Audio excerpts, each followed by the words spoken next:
মাশরাফি বিন মুর্তজা সারা পৃথিবীর মধ্যে আসলে খুব পরিচিত একজন মানুষ। শুধু বাংলাদেশ নয়, যে ক্রিকেট বিশ্বের মধ্যে সবই মাশরাফি বিন মুর্তজারে চিনে। তো আসলে এরকম একজন ব্যক্তির বাড়িঘর খেনে জ্বালানো হইল।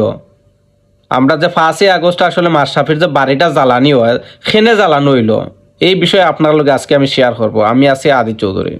প্রথম যে কারণে আসলে মাশরাফির বাড়িটা জ্বালানি হয়, এমপি হিসাবে ঠিক আছে, মাশরাফি একজন বালা মানুষ।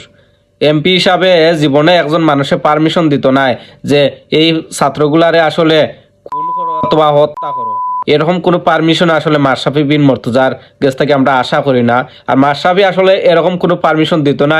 আমি যতটুকু আসলে মাশরাফিরে চিনি, আমি চকুর সামন্তনেও মাশরাফিরে দেখছি, খেলার মাঠও মাশরাফিরে দেখছি, নির্বাচনের মাঠও মাশরাফিরে দেখছি, অনলাইনে অফলাইনে লাইভ আমি অনেক সময় মাশরাফিরে দেখছি। আমি যতটুকু জানি মাশরাফি আসলে এরকম কোনো মানুষ